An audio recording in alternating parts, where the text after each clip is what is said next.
Go to now, ye rich men, weep and howl for your miseries that shall come upon you. Your riches are corrupted, and your garments are moth-eaten.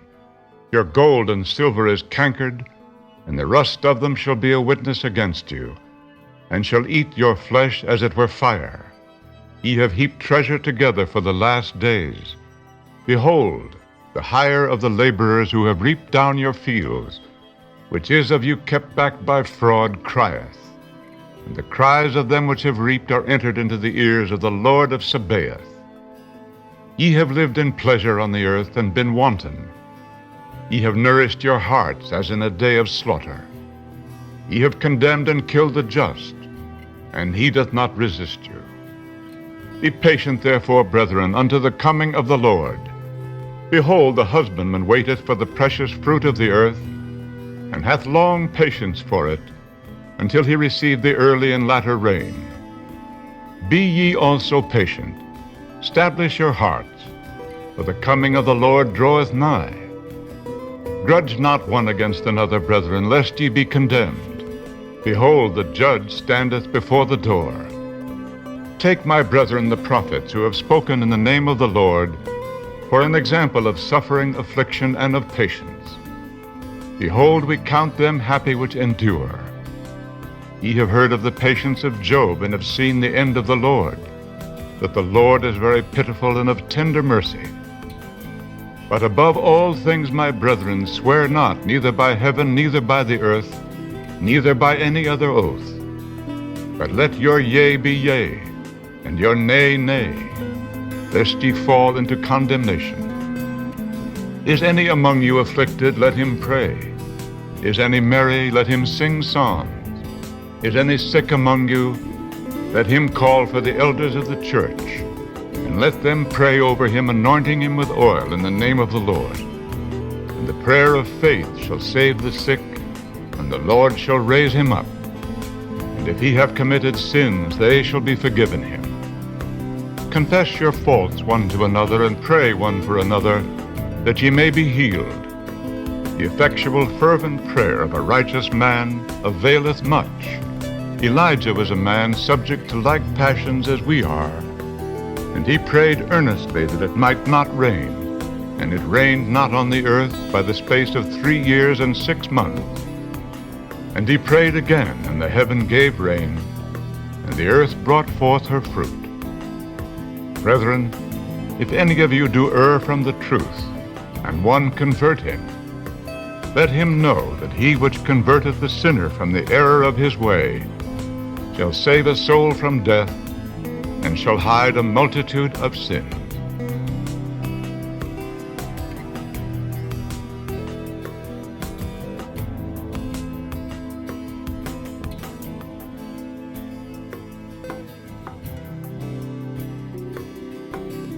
Greetings and welcome everybody to the Divine Program of the World's History by Albert Close. Another reading we're doing today on this marvelous Sunday, June 23rd, 2019. And I am with Michael and Jörg. So I would like to invite them both to the mic. And Michael, can I hand it over to you yet, or are you ready? Yes, I'm ready to hand it over to Jörg. All right, great.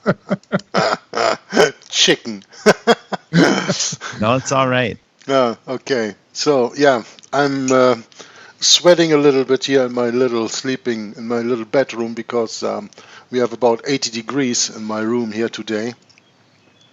And you know, I'm not blessed with an air conditioning, so I just have to sweat it out. Meanwhile, I drink a hot cup of coffee that gets a little bit me wake up again, because it's in the afternoon, and that's always when I fall a little bit asleep. So just sipping that wonderful coffee. And then, well, without any further ado, let's go back to the book, The Divine Program of the World's History, from Albert Close, written during the First World War, or the Great War as it was called, published somewhere around the year 1916. We're on page 12 times 12, means 144, in the book, and 116 in the PDF, and we are going to deal in this broadcast, which should be about the 45th broadcast of this reading, lunar calendar and solar years. Now, who has ever reckoned the lunar calendar? I tell you, for my part, most of the time in the night I don't even see the moon, so I have no idea how people can make times out of the moon. I have no idea. And the interesting stuff is that last night, during our Bible study with Tom Fress and Bret Norman, we spoke about the Sabbath.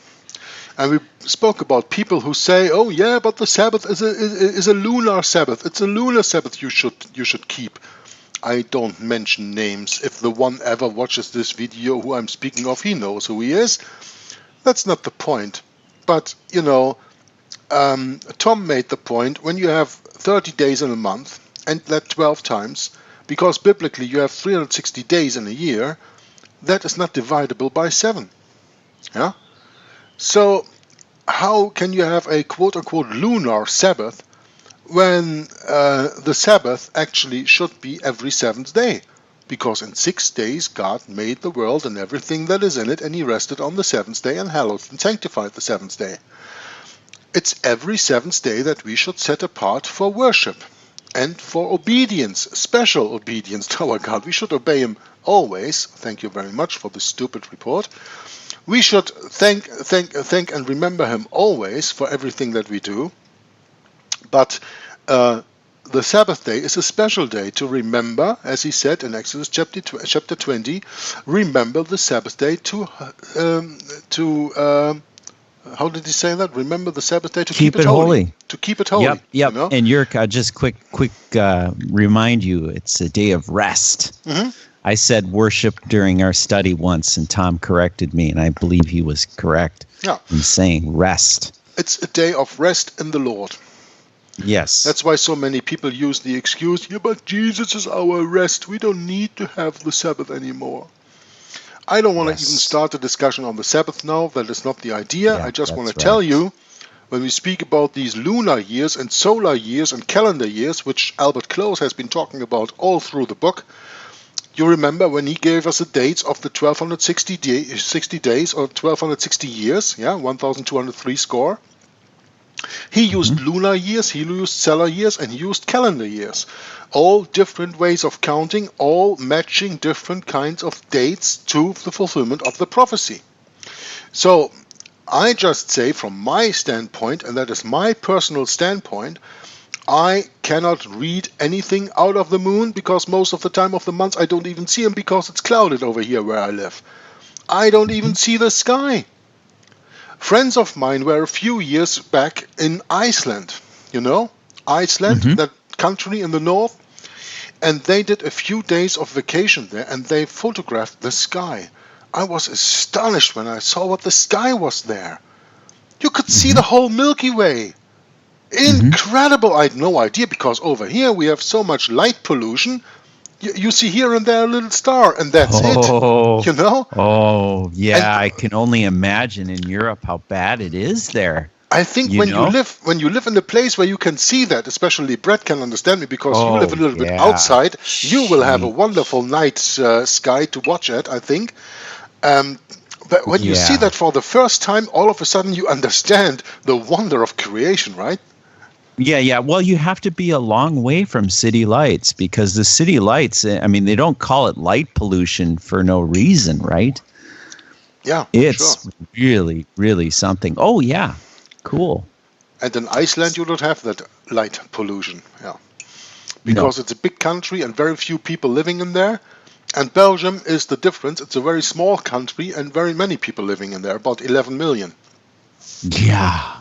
And that's right. I think Belgium fits into Germany 38 times. So you can imagine how small it is. Oh, wow. That's incredible. I've just posted a picture from a very strange sky cloud setting, which I took 2 days ago, or 2 days ago. Ah, yes. Yep, the rippling kind of clouds like that. Yeah. I found that so strange that I took a pic of it. Sure. Yeah, it's like kind of hard-working. Yep, it could be. It really could be. Looks like you have waves on the water, Right. It's really strange what's going on, and these are like, again, another controversial topic that most of the popular culture will, they'll want to place a tinfoil hat on you and start mocking you the moment you start talking about it. So we don't even need to talk about it. People can do their own research on their own and come to their own conclusions, because there's tons of videos on this stuff. You kind of get sick of it, Yeah, people who talk about chemtrails speak about the chemtrails in the air, as you see them here on this picture, that cloud the air and by that don't give you a view to the sun. Yep, that's true. They never talk about the chemtrails the Antichrist is putting in the minds of men to cloud your mind that you don't see the light of life, which is Jesus Christ. Mm-hmm. How is that for a change to come to the book reading, huh? Yeah, that's right. So let's go there. Page 144, lunar calendar and solar years. He shows that they have, with few exceptions, entirely overlooked the important fact which we have learned from the book of nature, i.e., that there are years of different lengths. Let me just put the cover of the book here as long as I'm on this page. The lunar year of 354 days, measured by the moon's 12 lunations. The calendar year of 360 days, measured by the conjoint movement of the sun and moon. Oh. Did you stumble upon the same word that I stumbled upon right now in this last sentence? This author is politically incorrect. He says measured by the conjoint movement of the sun and the moon, but that's not possible. The sun doesn't move. The sun is a fixed star and everything moves around the sun, right? Yeah, that's right. He's not politically correct. That's right. Oh, hey. I guess this video will be again blocked because of hate speech. Because we speak of a geocentric system, Earth that is fixed, and the stars and the moon and the sun that evolve around the Earth. Everything is about the Earth and around about it, and not the other way around. That's, of course, what the devil wants to tell you, that it's not that way. That you live in an insignificant solar system where you are of no importance because you're on a tiny little blue dot somewhere where... Here we go. Out there... Pandora's box has been opened again. Okay, I should stop. I should just continue reading. Billions of years old, it's a cosmos. This is a friendly advice. You should not upload this video on YouTube. Probably not. Yeah, caution. So, and then the solar year of 365 days, measured by the sun, i.e., the seasons. Now, these interpreters have employed almost exclusively the solar scale in use of our own day, and have overlooked the bearing which the lunar and calendar scale may also have upon the subject. The question naturally arises: which scale did the inspiring Spirit intend should be employed in interpreting those chronological prophecies? Nature measures years on all three scales, and men in different ages have adopted sometimes one and sometimes another. At the present time, speaking of the beginning of the 20th century, the Christian calendar is solar, 365 days, and the Mohammedan is lunar, 354 days. So I'd say, from a Christian standpoint, the truth is in the middle, and that's 360, right? That's what the Bible proclaims. Yeah. Yeah, you see the flag of the Muslims also represents a crescent moon. A crescent moon, yeah. And why? Because it is a moon worshipping, it is a star worshipping, a sun worshipping religion. Yeah? Oh, don't forget the pentagram. Yeah. Yuck. Look like two flags like Turkey. They have the crescent moon and they have the stars. Yeah? Yeah. Yeah.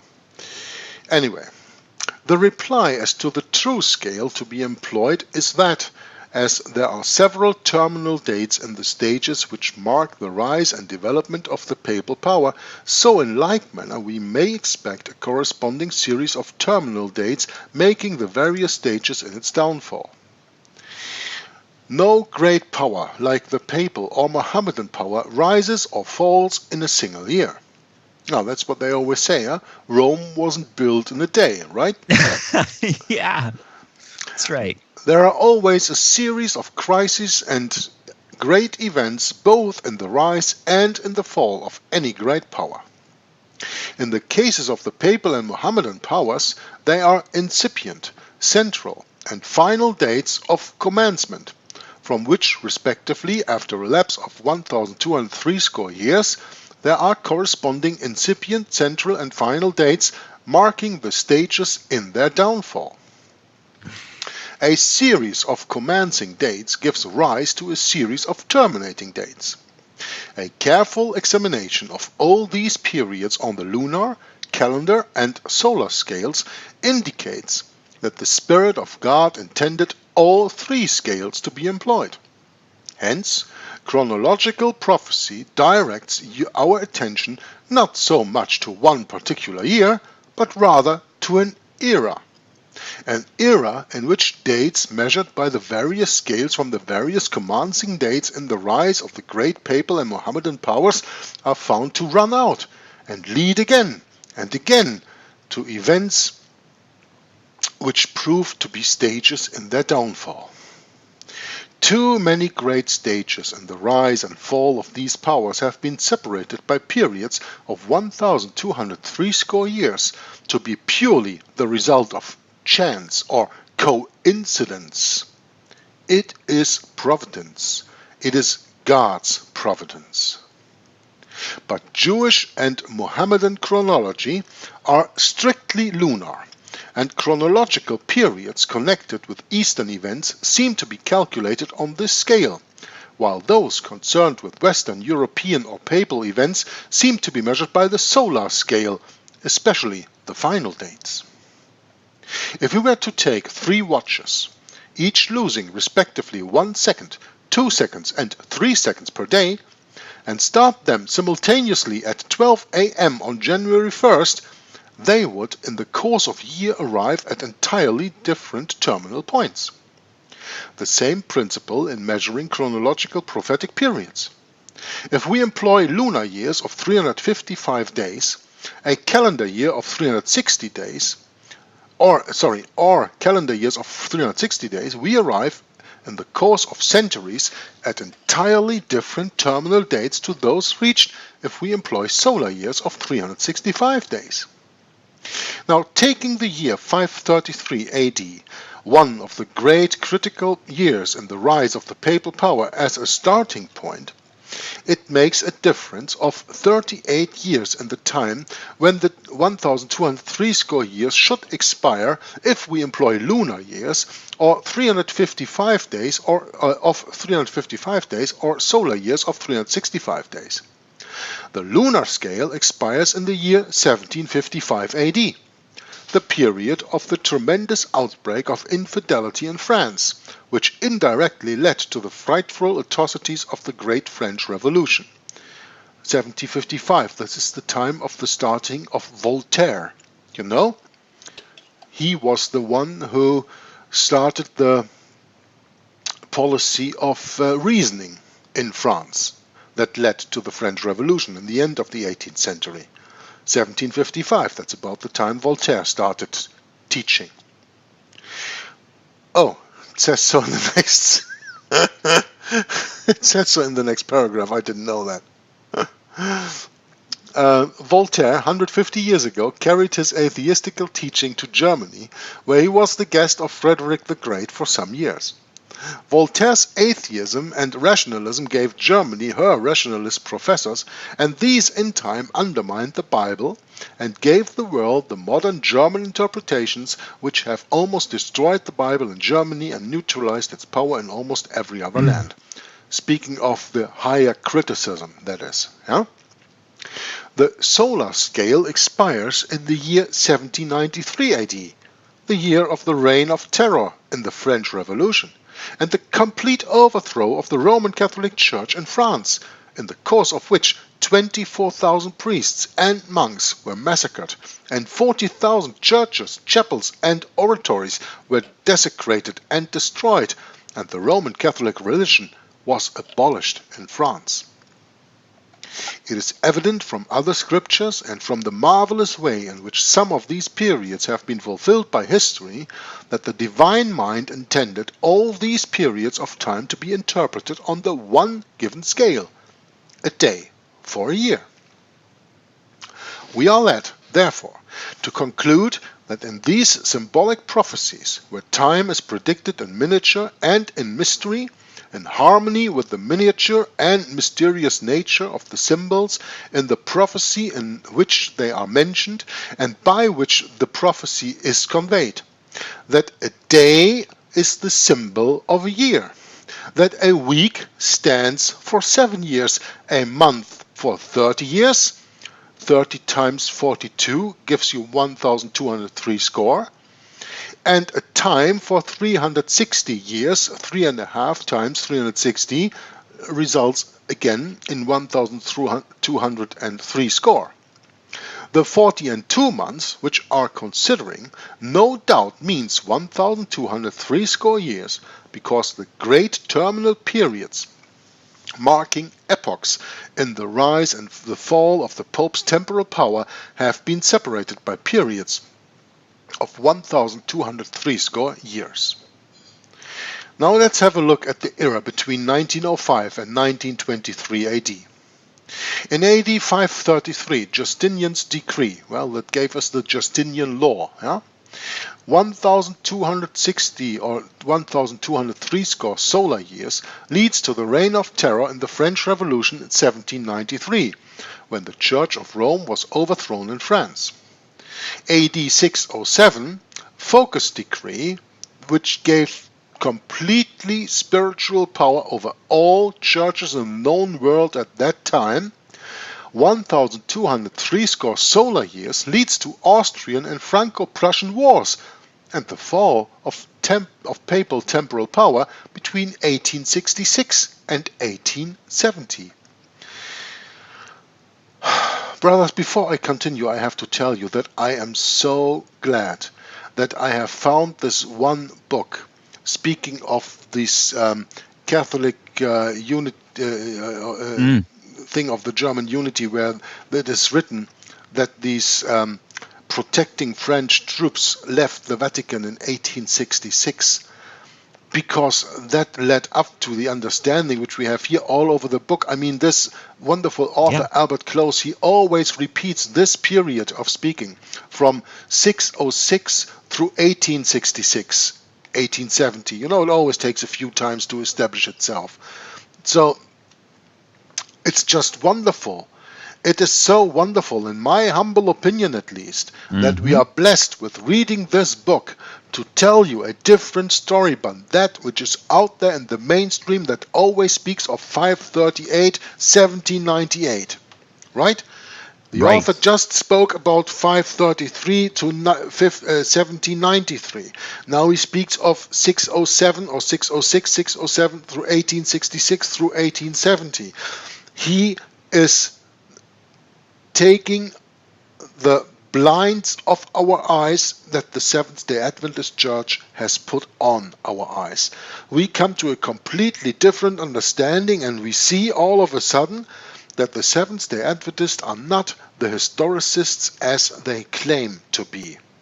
And that, by the way, is just a confirmation of what Nicholas Arthur said about the Seventh-day Adventist Church, when he said that they are neither true Protestants nor are they real historicists, because they twist the history. But it is not easy to disprove them. Only when you find books like this one from Albert Close and read it and study it and understand it, and then you will see how they twist the truth. And why is the Seventh-day Adventist Church twisting the truth? Because they were founded by Freemasons. who are controlled. Sure, there you go. Because Yeah. they are controlled by the Jesuits from the get-go, from the start. Isn't Yeah. it interesting how these different batches, shall we call them, of Freemasons consider themselves ecumenical? Hmm. Yeah, they're ecumenical, all right. They're in all our churches now. They run the show. Yeah, that's Yep, why you I don't want to be a part of that show. No That's why thanks. you should get out of every church, right? Out of every Yep. congregation. Yep, that's right. Join the true church. Church means community. Yeah? Ecclesia speaks of a community of believers. And Jesus Christ said, wherever two or three of you are gathered together in my name, in their midst I will be. That is true church. And with 2 or 3 people, you have such a small, quote-unquote, congregation that infiltration is made impossible. Mm-hmm. Because the That's right. Bible also says that everything should be established in the presence of 2 or 3 witnesses. So when you keep your ecclesia that small, there's no way it can be infiltrated, because there are always 2 or 3 witnesses. If all of a That's sudden right. one of the 3 should start speaking against the word of God, it is easily detected and he could easily be thrown out if it was the case. But with 2 or 3 people coming together in the Spirit, that is not the case. But whoa, when you get bigger, when you invite a 4th one, or a 5th one, or a 6th one, or even more, you invite the abomination into your ecclesia, into your congregation. And history proves that over and over and over again. Huh?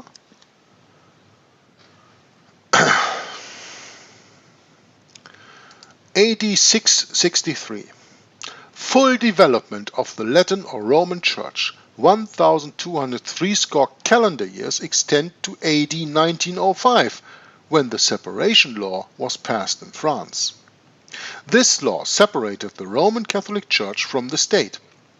Thousands of priests, monks and nuns were expelled from France. 1260 solar years led to 1923 AD. What then? The era between 1905 and 1923 may witness some strange and terrible happenings to the Church of Rome. Oh, and to the German nation, I can tell you, with the hyperinflation we had. Killed many, many people after the First World War. My grandmother was a witness of that if you wanted to buy a loaf of bread, you had to pay several billion marks for a loaf of bread.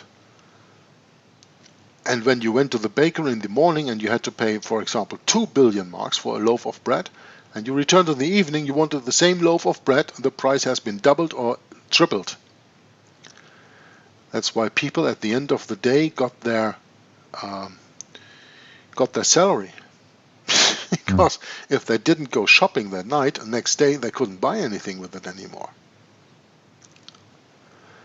Yeah. The era between 1905 and 1923, encapsulates the Great War, encapsulates the founding of the Federal Reserve System, encapsulates wow. Yeah, that's right. Yeah. It also speaks of the period of the commercialization of Germany with the founding of the quote-unquote Weimar Republic. The same stuff when America became a company in 1871 after the 14th Amendment of 1868. It speaks of the big depression in Germany with the hyperinflation, where millions of people were starving to death because they just couldn't afford to feed themselves anymore. And I probably have them somewhere, I don't know where right now, but I remember that I kept these little notes, like dollar notes, mark notes, paper money from the time, and I still have a few originals here. And It's just incredible. And that's what the time between 1905 and 1923 was. Yeah. 1923, by the way, for Germany also an important point was the day of was the year 1923 was the year that Hitler tried his putsch in Munich in the time, and then went to prison for a few years, where he allegedly wrote the book Mein Kampf, which was ghostwritten by Jesuit Father Stempfle, of course, but that's another story. Okay, so the era between 1905 and 1923 AD may witness some strange and terrible happenings to the Church of Rome. Europe and the world may soon learn how she has had to do in fomenting the Great War of 1914. The history of the rise, reign, decline, and fall of the papal temporal power.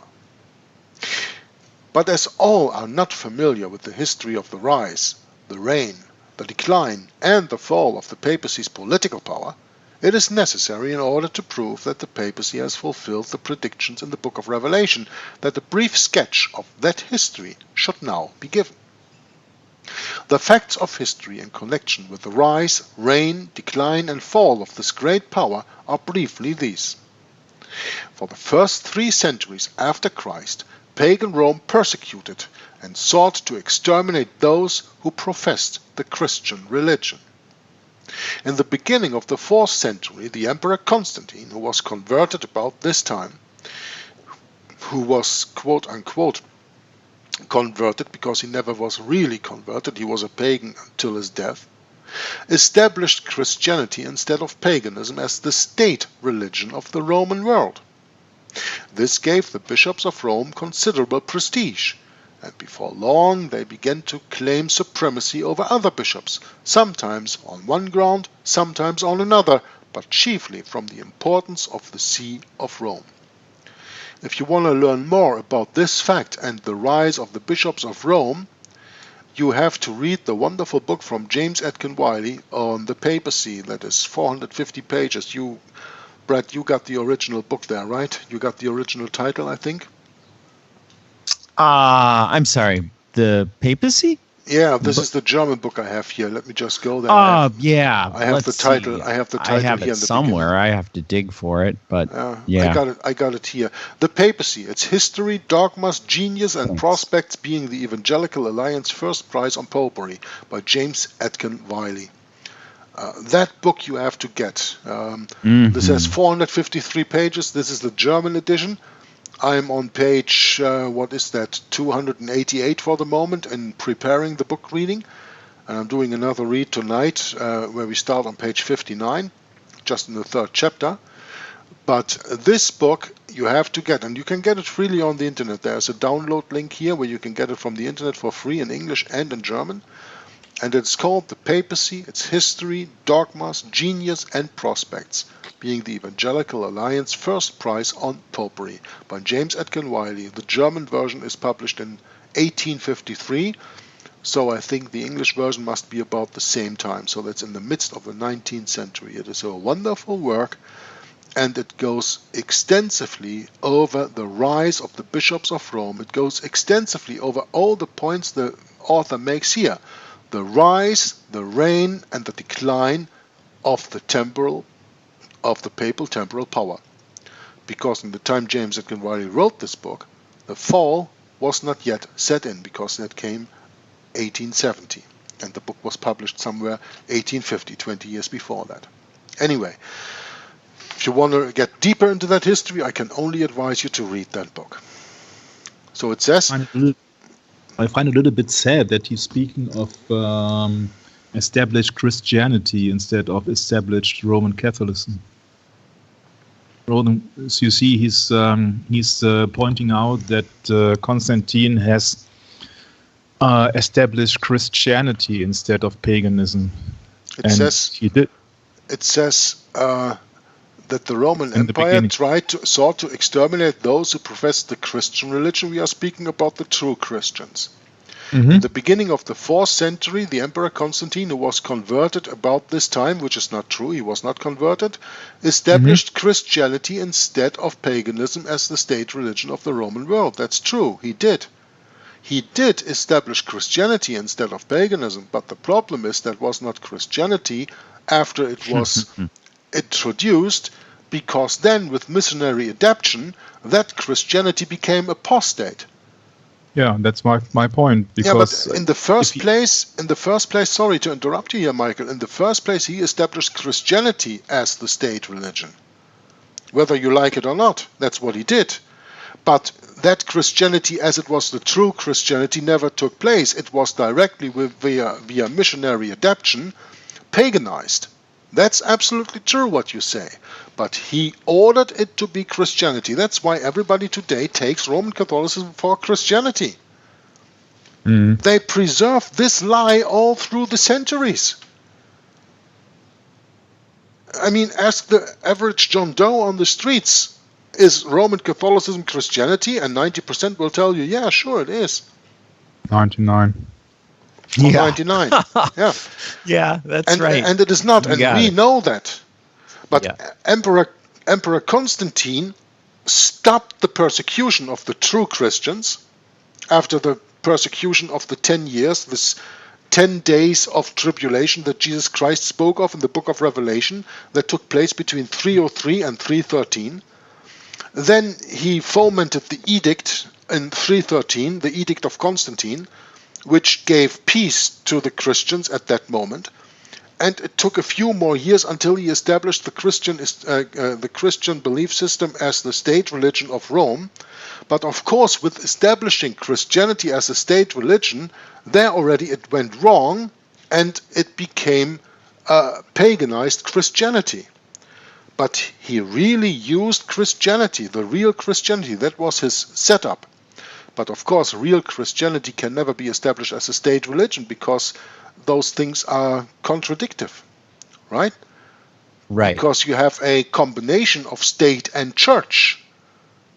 And in real biblical Christianity, you have a separation of state and church.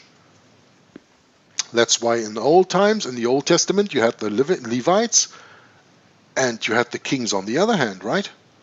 It was a separation. Huh? The Levites were even their own people, right? And with merging Christianity as the state religion of pagan Rome, of course, there came the,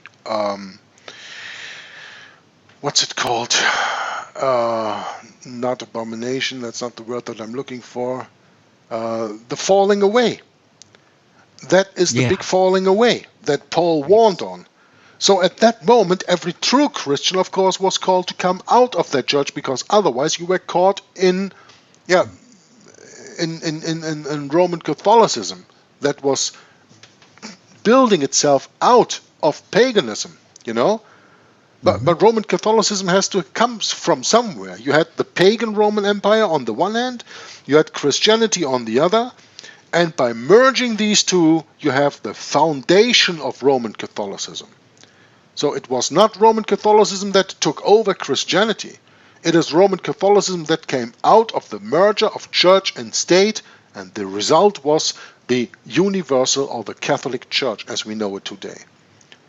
At least that's my understanding of it, if you put it in correct words. You can always correct me if I'm not correct in there, but I think that is the correct way to see it.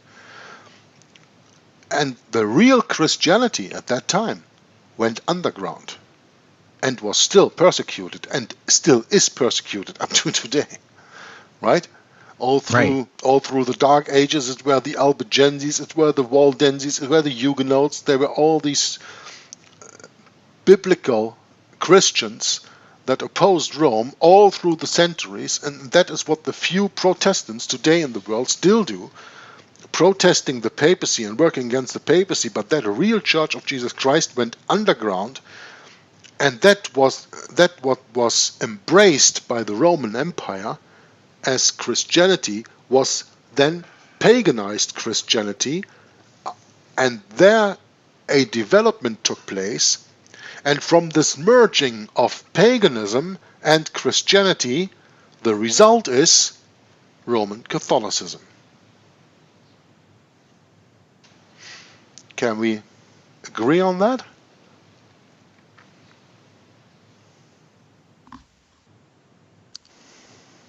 Yeah, I got a slightly different opinion about it, but it's very hard to pronounce in English, so I like to... Well, try it. I will help you to translate if that's the case. I really, we can talk about this. Yeah, my point is that in my understanding, I think that Emperor Constantine received an order to wage war against another one with the help of the cross. He has received the sign of the cross. At the Milvian Bridge, he had the vision of the cross, right? Yeah. That's what you're referring to. That's right. That, of course, was a pagan symbolism that was given to him. Yeah. Because the God of the Bible doesn't play with crosses and doesn't give emperors visions of crosses in the sky. Okay? Point taken. Yeah. Absolutely correct. He was betrayed by the devil into that, thinking that he would establish real Christianity. But when you follow the history of Constantine, and I think we did so, I don't know if it was in this book or in another book reading, where we went extensively into Constantine and his life, and even his mother, and her search for the true cross in Jerusalem and all that stuff. You know that Emperor Constantine, until his deathbed, never converted to real biblical apostolic Christianity. Never ever. He stayed a pagan, he stayed a sun worshipper all his life. That's why he was the first emperor of the pagan Christianity, of what is today called Roman Catholicism. And it started, as you correctly said, Michael, there's nothing to say against it, at the Milvian Bridge, when he was fighting this war against this other general, and he had this sign in the sky with the cross, in hoc signo vinces, in this sign conquer, and he proclaimed himself to be a warrior for Christ. But as a biblical Christian, you already know that that can never be a sign from the God of the Bible, because the God of the Bible doesn't use the sword to kill other people. Not in the New Testament anymore. Yeah, not after Jesus Christ had spoken out the Sermon on the Mount and his other commandments. You know, see, that's a point. Yeah. Yeah. So it was not Christianity at that. It was not Catholicism at that time. That's the only point that I try to make clear. You had real biblical apostolic Christianity on the one hand, that already, by the way, was infiltrated by quote-unquote church fathers as Augustine and Origen and all these guys. They came out of quote-unquote Christianity. They didn't come out of paganism. They came out of Christianity. But that Christianity already was apostate. That is why Paul warned and said, the mystery of iniquity doth already work. And he said that in the middle of the 1st century. And that mystery of iniquity developed more and more and more, and that's why that quote-unquote Christianity actually loved to be embraced by the pagan empire at that time, because it got all the power on a silver platter. And that led to the rise of the bishops, and the Bishop of Rome especially, until 606, when Phocas gave the complete spiritual power of the Eastern and Western churches to the Bishop of Rome. And by that, the first pope was made. Innocent III, if I'm not mistaken, was his name. And he is considered the first pope. He was set in power by Emperor Phocas, who was the killer of his predecessor, Emperor Maurice, and his whole family. Okay? So, is that something more that you can live with an explanation, Michael, or do you have some other points to make? Because definitely. I really like... I otherwise like to discuss this with you and help you with your expressions, because I know that you have it sometimes difficult to express your correct words in English. I will help you with everything, okay? Okay, no, it's okay. It's okay now. Good. I'm very glad that you have pointed that out. Yeah, okay. Clear. So, let's go back to the book. In the beginning of the 4th century, the Emperor Constantine, who was quote-unquote converted about this time, established Christianity instead of paganism as the state religion of the Roman world. This gave the bishops of Rome considerable prestige, and before long they began to claim supremacy over other bishops, sometimes on the ground, sometimes on another, but chiefly from the importance of the See of Rome. And when you want to learn more about this, I advise you to read this book from James Atkin Wiley, or a shorter book, and read Babylon, Mystery Religion from Ralph Woodrow. He also deals extensively about this point. But their claims received little sanction until AD 533, when the Eastern Roman Emperor Justinian issued a decree in which he constituted the Bishop of Rome, quote, head of all the holy churches and of all the holy priests of God, unquote. But 74 years later, that is, in the year 607 AD, the Eastern Roman Emperor Phocas confirmed this by issuing, Boniface III, it is not Innocence, confirmed this by issuing another decree conceding to Boniface III the headship of all the churches of Christendom. And this, Michael, is your word. Here you should say, no, this is not Christendom, this is Roman Catholicism. And then you're absolutely correct. A stone column, known as the Column of Phocas, is still standing in the Forum in Rome. This column was erected at the time to commemorate this important concession. It was unearthed in the year 1813. Yeah, and what does the Bible tell us about columns? They are just symbols of sun worship. Yeah. Quote-unquote obelisks. Yeah? Yeah, right. That's what they say. This supreme episcopal jurisdiction gave the Bishop of Rome a position of tremendous influence amongst the young Gothic nations, into which the fragments of the fallen Western Empire gradually developed, and afterwards led through his interfering in their secular affairs to his exercising a sort of mixed temporal and spiritual authority. Things continued in this way amid ever-increasing pretensions to authority in matters secular as well as ecclesiastical until AD 1073, when Pope Gregory VII, Hildebrand, brought the papal political pretensions to a climax by claiming for himself in the name of God, quote, absolute and unlimited dominion over all the states of Christendom as successor of St. Peter and vicar of Christ upon earth. 4 years later, I think in 1077, we have had the incident of the German King Henry IV being forced to the walk to Canossa to ask the Pope for forgiveness because of rebelling against him. And somewhere between 606 or 607, what we just read here, and 1073, we have had the French Emperor Pepin, who fell into the Gothic nations in the name of Christ, and that is why he was considered the first Roman emperor. In a sense, not Roman, but because he gave his allegiance to the Bishop of Rome in the time, and he was the first of the quote-unquote pagans who accepted the power of the Pope, and that is why France is the second Rome. That is why Paris, for example, is called the second Rome too. Yeah.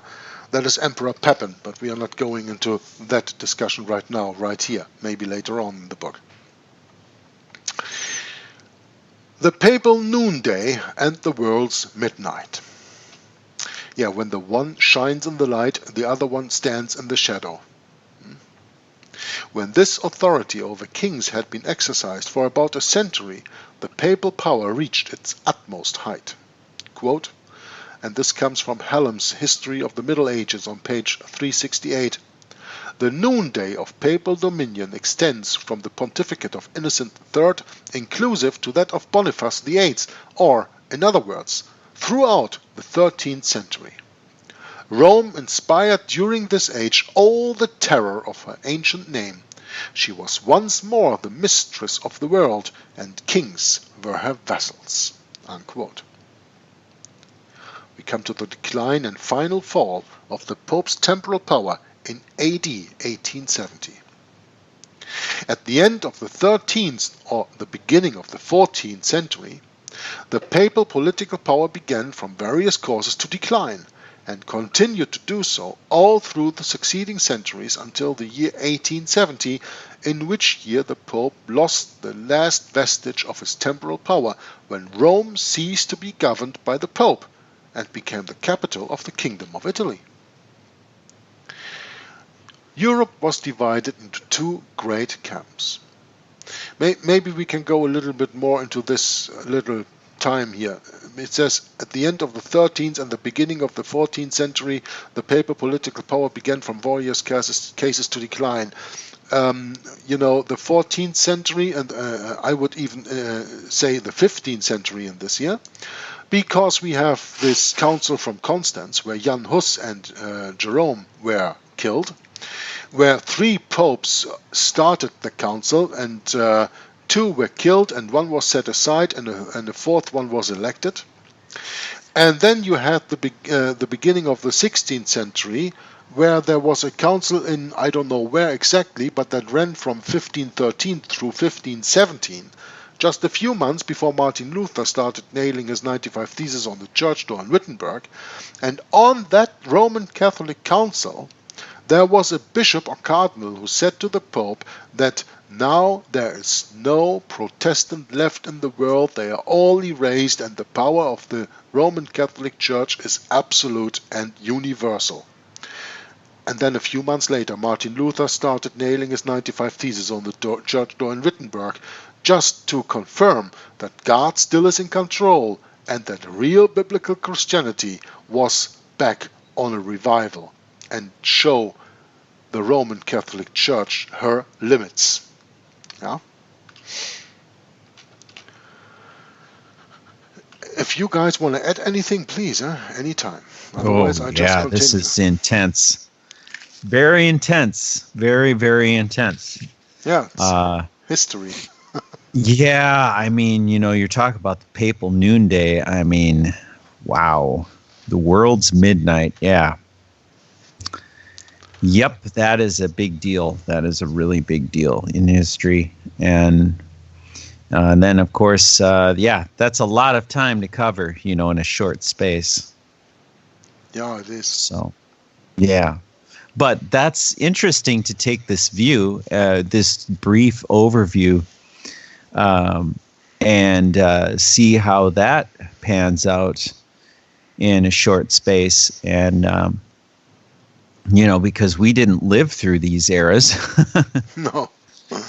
No. And we spoke about those eras already extensively on earlier parts of the book. It is now just more or less a summarizing of what has been said extensively before in the book, right? Right. That's right. So, looks like we're at about an hour. So. Oh, are we already? Yeah, I know. I can't believe how fast this went by. 49 minutes, brother. We can still continue. Oh, 49. Okay, we got 10 minutes left, but if you want to, yeah. Absolutely. Yeah. We can also shut it down now if you want to. It's up to you. I know, Michael, you were concerned about time? No. For me, it's okay. Okay, good. Okay, no. I didn't want to cut it short at all. No. Good. That was not my intention. Then let's continue on page 149 of the book. God's great 1,203 score years chronometer strikes again, and Europe is divided into two great camps. During this long period of decline, speaking from the 13th actually to the 16th century, that is then, the papacy received two tremendous blows, which contributed more towards its downfall as a temporal power than all other events in its long checkered history. They were the Reformation in the 16th and 17th centuries, which divided Europe into two great camps, Roman Catholic and Protestant, and the Great French Revolution at the close of the 18th century, in the course of which the Pope was carried captive from Rome, and the papacy received a shock from which it has never fully recovered. Attention has already been called to the fact that the years 533 AD and 607 AD were critical years or great starting points in the rise of the papal power. Now, 1,203 score years from the issuing of Justinian's decree AD 533 brings us down to the year 1793, the date of the tremendous papal overthrow in the French Revolution, as we spoke earlier about in this broadcast. After the French Revolution, none of the sovereigns of Europe ever gave their kingdom to the Pope, that is, acknowledged his supremacy over the king or government of the country, as they had in preceding centuries, when the Pope had the power to enforce his claim. But we should at this point in the book mention the secret treaty of Vienna, Verona and Curie, in which the Jesuits led the kings of Europe into the quote-unquote secret contract to allow the people to take over, and that is the founding of democracies and republics all over Europe, but only to deceive the people by quote-unquote giving them the power which they actually never have. 3 secret treaties, you could look that up: Vienna, Verona and Curie, taking part between 1815 and 1822. Now, this is dealing with the conniving policy of the Jesuits, and of course the author is not speaking of this at this moment here. Maybe we come to that a little bit later. It is true he afterwards ruled over the city of Rome and the states of the Church, but in 1870 AD, or 1,203 years from the date of the Emperor Phocas' decree in 607, even this last vestige of temporal power was swept away, when Victor Emmanuel entered Rome as the King of Italy and the Pope became a prisoner in the Vatican. And he held the key to that prison from the inside and unlocked it again in 1929. But that's probably for another session of reading. We come to Cardinal Manning's remarkable words in 1860 AD. 10 years before the complete fall of the Pope's temporal power. The complete fall of the Pope's temporal power. That's very important. We have to read it just like this. It is the complete fall of the Pope's temporal power in 1870. It was always, falling parts by parts, bits by bits before, but in 1870 it was completed. In 1860, 10 years before the complete fall of the Pope's temporal power, Cardinal Manning, in a lecture, made the following remarkable statement concerning the duration of the papal temporal power. Quote, "The world has been waiting for at least 1200 years for the fall of the civil sovereignty of Rome." Unquote. From Manning's work, Temporal Power, page 53. The Roman Catholic Cardinal Manning is here acknowledging biblical truth. And then in 1880 AD, after the civil sovereignty of Rome had fallen and the world required to wait no longer, Manning laments, quote, "There is one point in which the present crisis of the Holy See and of the Christian world differs from all that has gone before it. Always in the ages past, when one or more of the European powers were in conflict with the Holy See, one or more of the other powers were friendly and gave it protection. Now, not one stands in its defense." Unquote. And this is from the preface of the same book of Cardinal Manning taken. And why? The words of God were fulfilled. His political power was to continue 1,203 years, and no longer. The kings referred to in this prophecy were to agree to own submission to the popes of Rome only until the words of God were fulfilled, or until the appointed time, 1,203 years, had run its course. maybe this is an interesting point to stop this reading with a little debate, because we are almost about an hour, and maybe there is something interesting that we have to say on this in this regard. Well, there's a footnote here too. It says the reader is strongly recommended to read Guinness's Light for the Last Days, from which the substance of the foregoing remarks on these chronological periods is drawn. And then it shows the different pages to look at. That's interesting. That's interesting, yeah. But the point that I wanted to make, brother, is that we have reached a point where we come almost to an hour of the broadcast, and that's right. And we are reading that the temporal power of the Pope was completely demolished in 1870. Yeah? Oh, but how about the other power of the Pope? It's not just temporal, is it now? It's not only temporal, but the point is, how do I put this in words? We are living in 2019. We are living about 100 years after Albert Close wrote this book. Yeah, that's right. And today we know that all the kings of the world, almost all the kings of the whole world, not all, but almost all, are paying obedience and fidelity to the Pope. Yep. Because of the Jesuits. Yep. Not because the Pope has the power spiritually, not because the Pope still has the accepted temporal power as quote-unquote given by Peter to him. Yeah? Matthew chapter 16, Matthew chapter 18, the verses the Pope always refers to where he got his temporal and spiritual power from. But now he is given the power directly from the dragon, directly from the militia of the Jesuit order.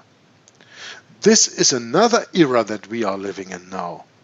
And this would be very interesting to see, well, what is the era that we are living in? Because if the 1260-year period definitely fell in the beginning of what he said here, the beginning of the 20th century, I think 1923, 1925 was the latest moment that this 1260 years ended.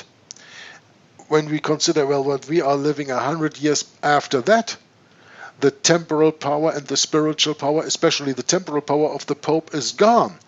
But he is trying to gain it back. What is the time that we are living in right now? That would be very interesting to analyze. But that, of course, would go much beyond the time that we have today. Yeah.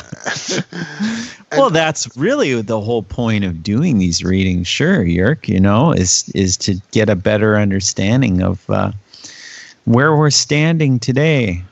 That's right. It is, to me, it seems like, have you ever gone fishing?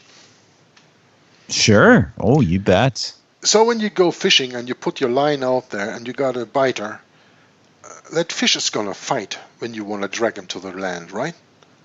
Well, provided you can hook the fish. Yeah. So you hooked one. Mm-hmm.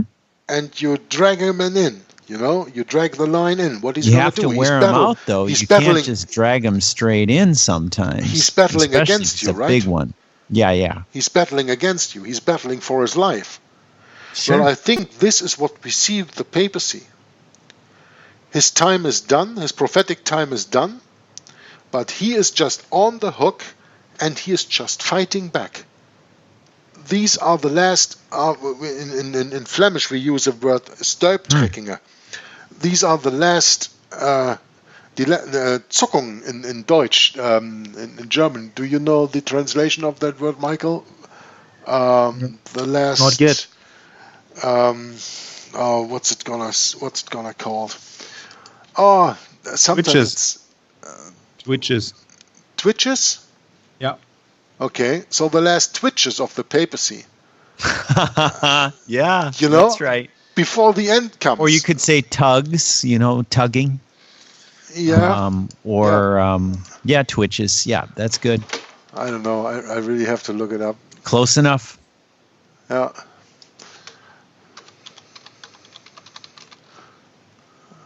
Yeah, twitching, spasm, convulsion.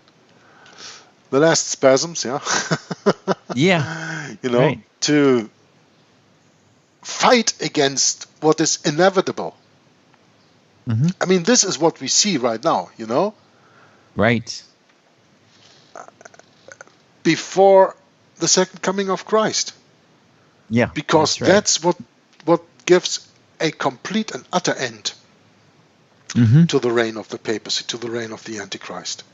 As predicted by Paul in 2 Thessalonians 2, that when that man of sin be revealed, whom the Lord will consume with the breath of his mouth when he comes back.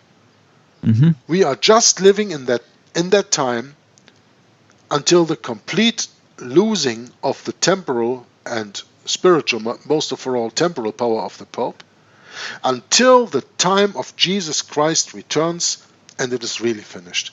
We now see the last, what was the word again? Lost it here. Twitches, the last twitches of the papacy. Yeah. Well, that's what I want to end my contribution to the broadcast today with. I leave the closing remarks to Brother Michael and then Brother Bret. Yeah, you see that during the reading, thank you very much for that, I just came up with the idea that the devil is in the details. And because the devil is also twitching the word of the Bible, the word of God. Twisting. For example, twisting, yeah. Twisting. Not twitching. That's okay, yeah, okay. Yeah, okay. Twisting the word of God, for example, while the temptation of Christ in the desert by Satan, he's also quoting the Bible. And I was curious to find out where the origin of the phrase "the devil is in the details" is, and it seems so that I got to www.phrases.org.uk. It explains that the source of the proverb is often attributed to the German architect Ludwig Mies van der Rohe. This is almost certainly a misattribution because, and now it gets very interested, the expression derives from an earlier German proverb, "Der liebe Gott steckt im Detail," which translates as "God is in the detail."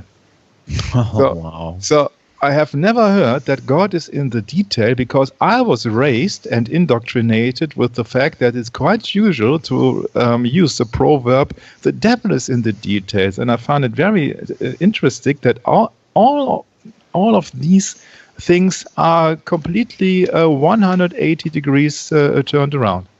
Well, you shouldn't be surprised of that, right? Should you? Yeah, it's just a very nice confirmation that we are living in the end times. You see. You know why they say God is in the details? That is why they have this collider stuff there in Switzerland, CERN, because they are looking for the God part, for the little detail, for the smallest part where God is in, because God is in every part, and they just cannot find him. Or maybe they will come up with some fake stuff also. Sure. Wow.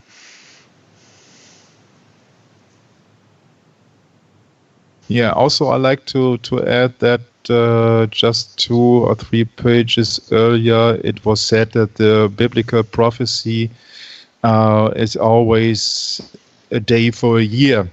And I can confirm it that in the Gnosticism, especially in astrology, from their origins in Babylon by the Chaldeans, is also using a day for a year in their prophecy. So there's nothing new under the sun because both sides are using the same key for their prophecy. Yeah, we shouldn't be surprised of that, should we? No. But it's just actually it's just the same everywhere because you see that. I was not surprised. I just wanted to back that up. That it's just not only special for what's concerning the Bible, but that this knowledge was also been known to the Babylonians. And in my personal opinion, it could be Cush Nimrod who has these understandings because they were, descendants of Noah. Maybe, I don't know. Yeah, Cush being the grandson and Nimrod being the grandson of Noah. Yeah. That's my suggestion. I cannot prove it, see, but just that I do not like the quiet John Doe feeling that the people in the old times were stupid. No. If you look up that Noah has received a lifespan of 950 years. Mm-hmm. I think he must be quite smart. And so I think that's not just the lifespan, but if you get direct orders from God, I think that you will be not that dumb. But I think that then, if you fear the Lord, it's the beginning of wisdom, as we all know, in Romans 1:22, I think it was. Mm-hmm. And it's in the Psalms, I think. Huh? Proverbs 2. Proverbs 2, the fear of God is the beginning of wisdom. Yeah, that's in Proverbs. Yeah, it's all over the place. Then the bad example was Romans 1:22. Yeah, that is, and professing themselves to be wise, they became fools.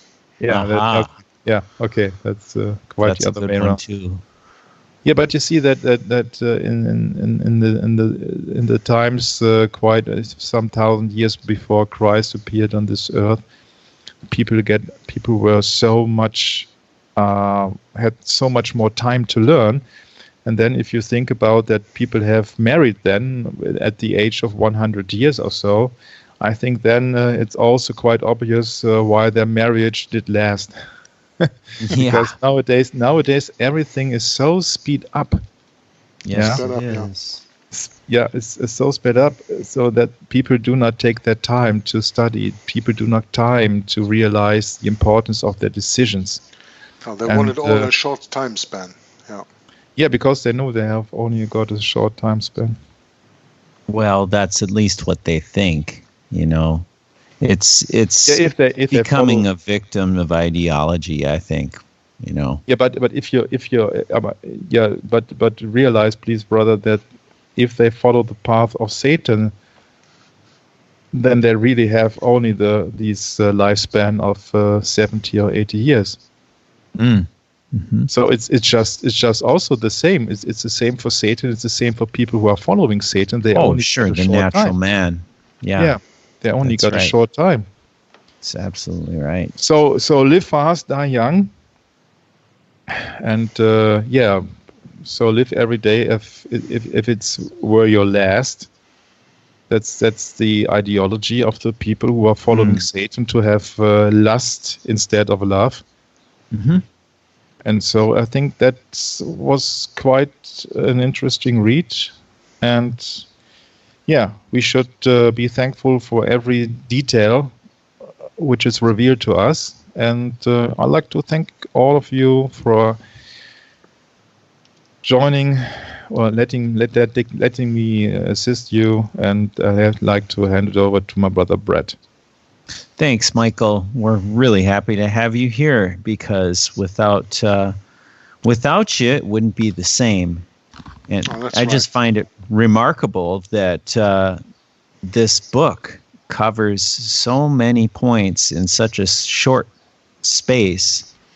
And we come to the end of the temporal power and the rise of this papal spiritual influence that changed the Word of God and produced numerous amounts of schools for learning against the Bible and against the path of righteousness that was established from the old world. And the new world, in that sense, obviously, it was this new spiritual creation, did not come from our Lord Jesus Christ. It came from the adversary, and he had to exercise that power, because that's his dominion. And who gave him that is the dragon, Satan. So we see the rise of the dragon in the world here in 1870 in that sense. Yeah. And, it was in a spiritual sense. It wasn't foreseen or seen physically.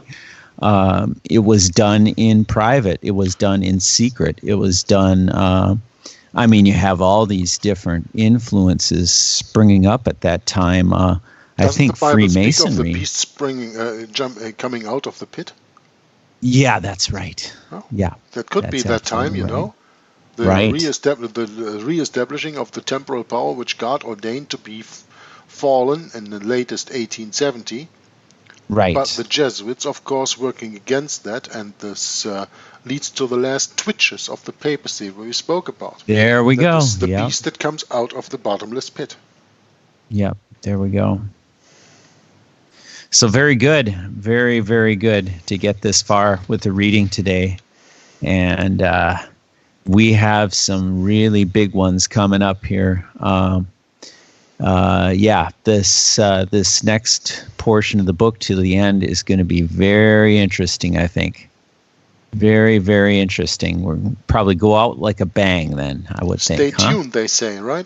Yeah, that's right. Right. Get on the edge of your chair next time and listen in with us as we continue to read and discuss the portions of this book that happen to find its way into our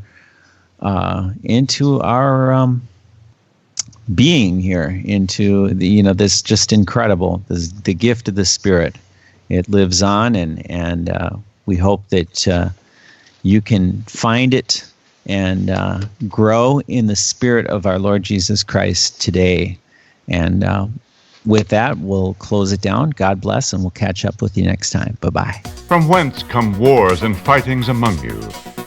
Come they not hence even of your lusts that war in your members?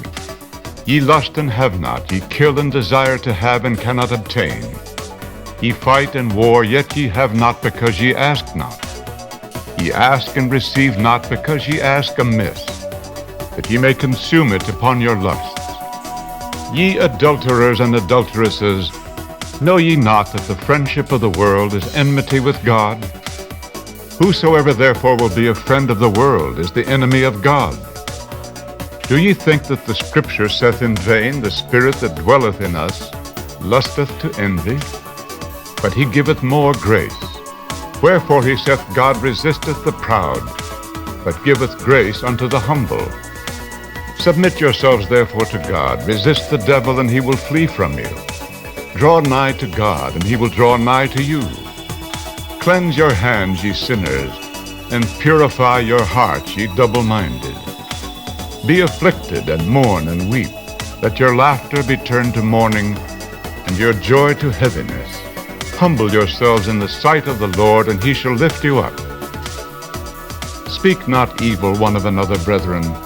He that speaketh evil of his brother, and judgeth his brother, speaketh evil of the law, and judgeth the law. But if thou judge the law, thou art not a doer of the law, but a judge. There is one lawgiver who is able to save and to destroy. Who art thou that judgest another? Go to now, ye that say today or tomorrow, we will go into such a city, and continue there a year, and buy, and sell, and get gain. Whereas ye know not what shall be on the morrow. For what is your life? It is even a vapor, that appeareth for a little time, and then vanisheth away. For that ye ought to say, if the Lord will, we shall live and do this or that. But now ye rejoice in your boastings. All such rejoicing is evil. Therefore to him that knoweth to do good, and doeth it not, to him it is sin. Go to now, ye rich men, weep and howl for your miseries that shall come upon you. Your riches are corrupted, and your garments are moth-eaten. Your gold and silver is cankered, and the rust of them shall be a witness against you, and shall eat your flesh as it were fire.